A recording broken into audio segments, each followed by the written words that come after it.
한국사 수업하겠습니다.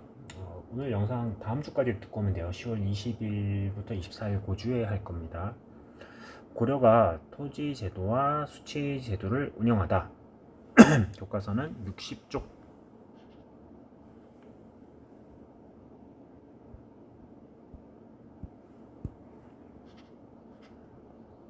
교과서 60쪽.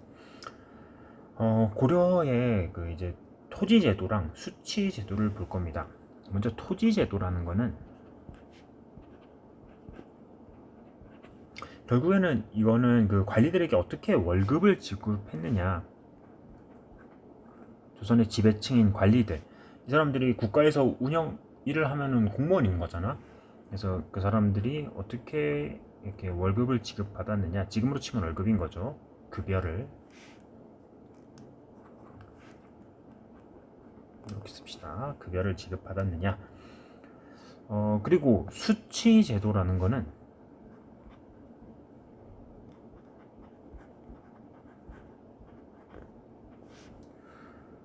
국가를 운영하려면 돈이 필요해. 국가 운영비는 어디서 나올까? 결국에는 세금을 어떻게 징수했느냐. 우리나라도 지금 세금이 있죠. 그걸 통해서 지금 대한민국 정부가 운영이 되고 있는 거잖아. 자, 토지제도와 수치제도 각각 좀 볼게요. 먼저 토지제도입니다.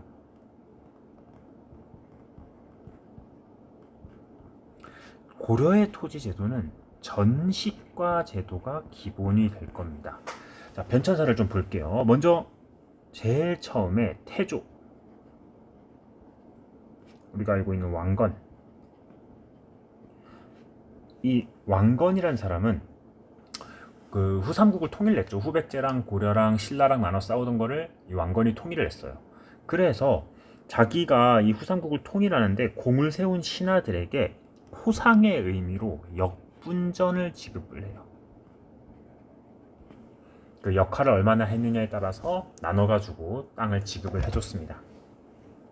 자, 그리고 이후에 점점 고려의 중앙 집권이 점점 강화되면서 국가 중심으로 토지 제도가 운영이 됩니다. 역분전을 받았던 애들은 이제 호족 세력들이었겠지. 우리 정치사에서 배웠던.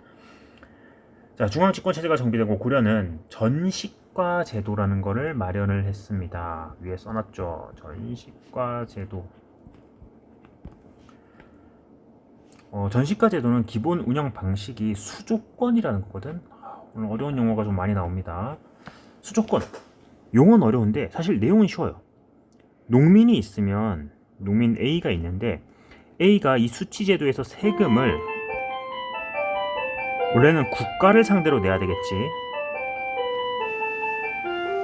근데 수조권은 국가에서 이 관리에게 수조권을 지급을 해요. 그러면 A는 국가가 아니라 관리한테 돈을 주면 되는 거야. 그러니까 관리가 수조권을 받았다는 거는 이 농민들로부터 세금을 징수할 수 있는 권리, 그런 걸 받았다고 생각하면 될 거예요. 수조권은 관리가 농민들에게 이제 세금을 받을 수 있는 권리입니다. 두 가지를 받을 수 있었는데 고려시대 때는 전지와 시지에서, 전지라는 거는 곡물을 얻을 수 있는 땅이고 시지는 나무의 땔감. 나무가 뭐가 중요하냐? 그 당시에는 이게 연료죠. 그래서 이 곡물과 땔감을 얻을 수 있는 합쳐서 전시과라고 부릅니다. 전시과는 3번 바뀝니다. 맨 처음에 경종이라는 왕이 있는데 경종 때는 시정전시과,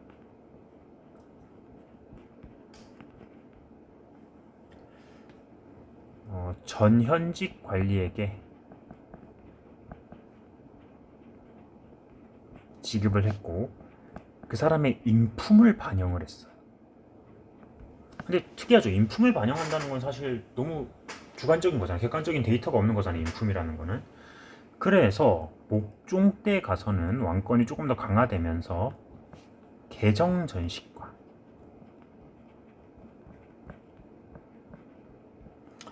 이때는 전현직 관리에게 지급을 하고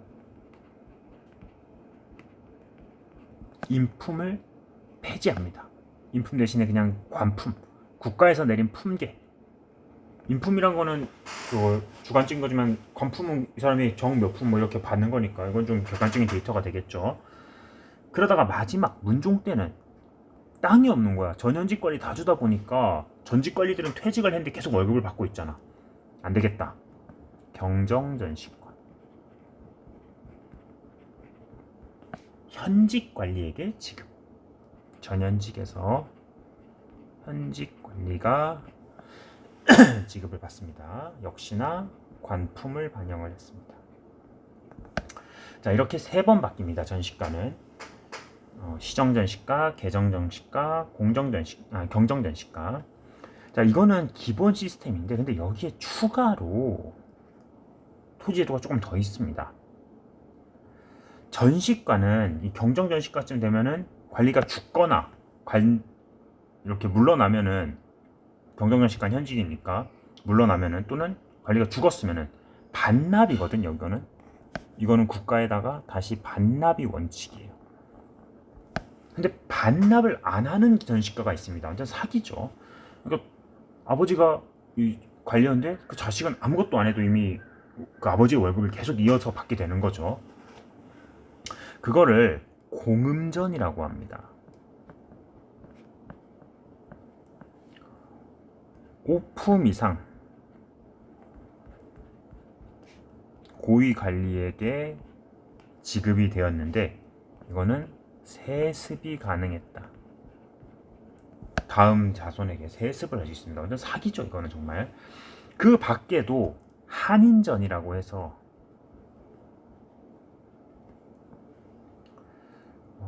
그 하급관리 자재 중에서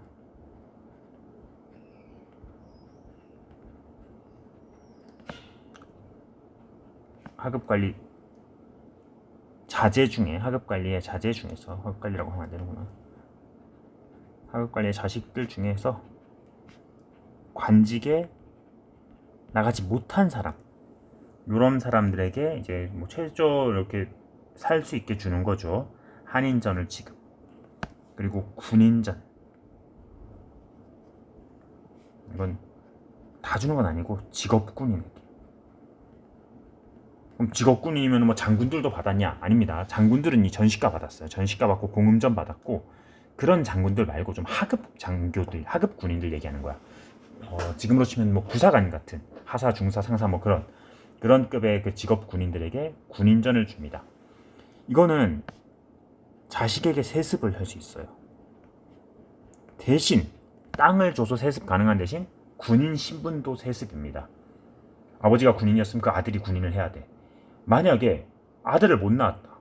그럼 뭐 동생이 하든지. 근데 동생도 없다. 그 집안에 남자가 아예 없어. 그러면 국가에다가 다시 반납을 합니다.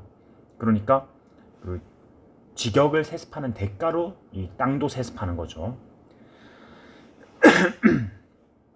그리고 만약에 이거 반납을 하면은 그 유가족, 그 전쟁 나가서 죽고 이랬으면은 그 대신에 구분전이라는 거를 또 지급을 했어요. 최저 생계를 유지하게 해주는 거죠, 국가에서. 자, 근데 이 고려의 이 근반이 됐던 전시가 제도는 나중에 뭐 그 문벌 귀족이 강해지고 뭐 고문세족이 그 횡포치하고 이러면서 점점 무너지게 돼요. 자, 이게 토지 제도였고 다음 두 번째 수치 제도입니다.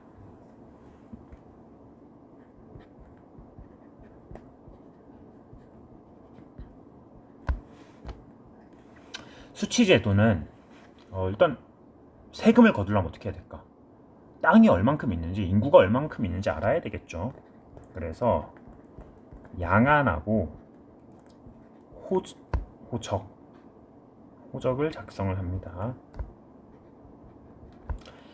양안과 호적을 작성하고 이걸 가지고 백성에게 조세, 공납, 역을 부과를 합니다.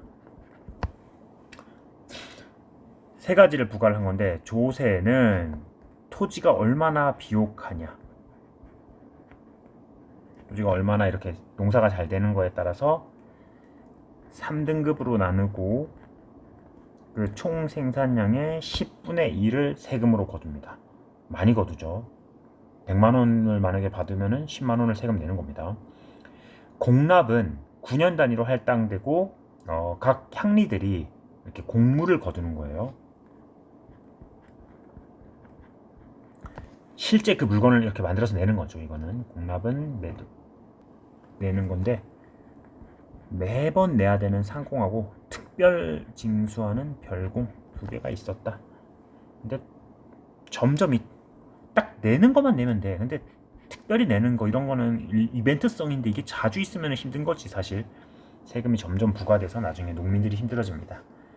역은 군역과 요역. 군역은 군대, 그리고 요역은 뭐 국가의 건설 사업 이런 거에 동원되는 거. 자, 수치 제도는 이렇게 구분을 하면 됩니다. 잠깐만, 왜 안 넘어가지냐?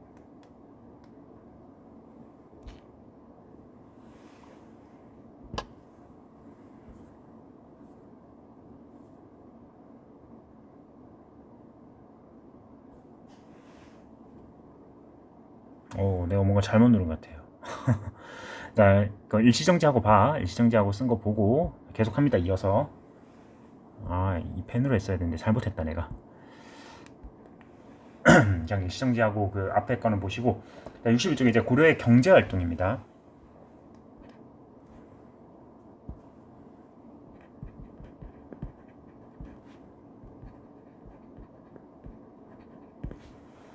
경제활동. 고려에서는 건국처부터 이렇게 농민들의 생활을 안전시키기 위해서 국가에서 농업을 장려합니다. 제일 먼저 농업 장려.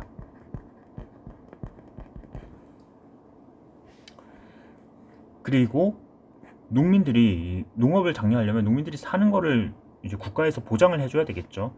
그래서 양반들이 농민들의 땅을 뺏거나 막 이렇게 이자 놀이하는 거 그런 거를 제한하고, 그걸 고리대라고 하는데, 고리대 제한.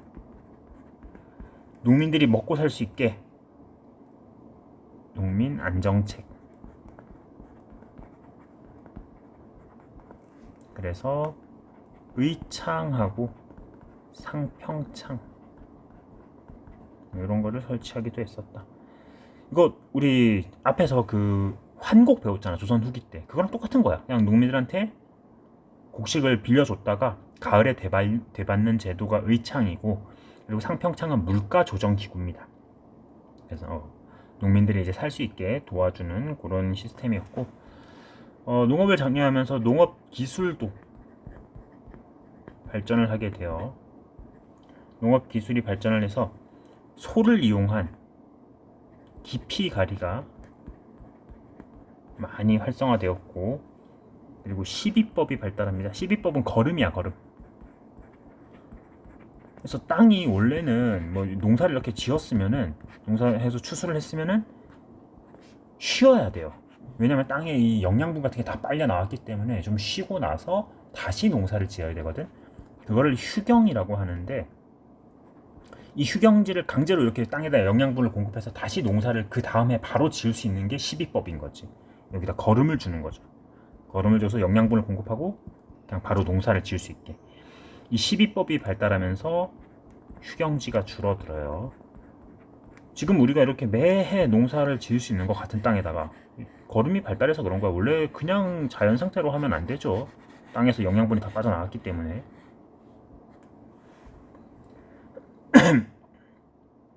자, 그리고 밭농사에서는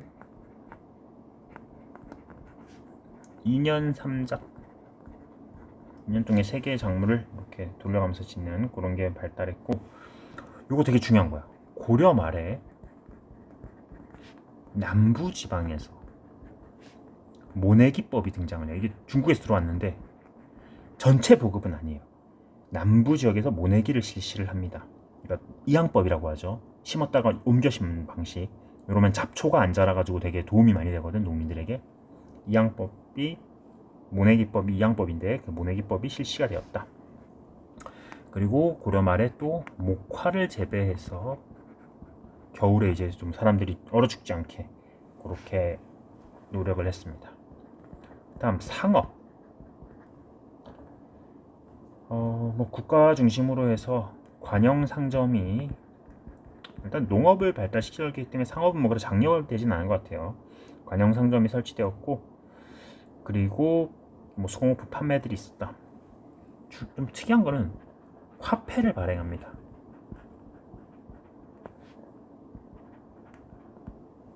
이것도 좀 알아둘게요. 성종 때 건원중부, 숙종 때 해동통부,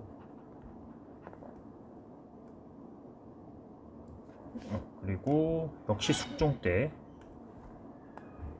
활구라고 하는 고액 화폐, 은으로 만든 거야 이건. 그래서 이거 하나가 활구 하나가 뭐 저거보다 훨씬 더 큰 그런 역할을 했죠.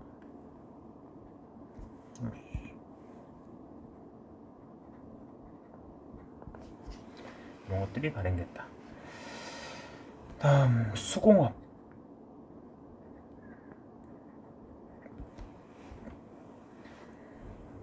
관청에서 했죠. 역시 국가에서 운영하는 경우, 관영이라는 건 국가가 운영하고 민영은 개인이 운영하는 건데 관영 수공업이 중심이 됩니다. 국가에서 농업을 중심으로 했기 때문에 이런 거는 그냥 국가에서 조금 운영하는 정도로 통제하려 했어요. 개인이 사람들이 뭐 수공업하고 상업하느라 농사 안 짓는 거를 싫어한 거지. 그래서 관영 수공업이 중심으로 발달했고, 그 향부곡 소 중에 소에 사는 사람들 역시 수공업에 종사를 하는 경우가 많았습니다. 소속 기술자들을 이렇게 불러서 그 관청에다가 물건을 생산하게 했습니다. 이런 사람들은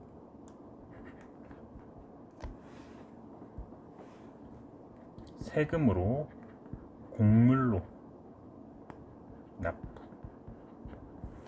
세금으로써 자신이 이렇게 물건을 만들어서 제출하는 그런 방식으로 운영이 됐는데, 후기에 넘어가면서 고려 말에 가가지고는 점차 민간이나 또는 사원은 절이잖아, 절. 이런 거를 중심으로 운영되기도 했다. 그러니까 점점 국가의 통제가 약해지는 거죠. 그리고 사람들이 돈을 벌기 위해서 수공업이나 이런 상업으로 점점 이렇게 확대돼 가는 겁니다. 자, 됐습니다. 오늘 좀 내용이 어려운 게 좀 많이 나왔어요. 자, 잘 복습해서 옵니다.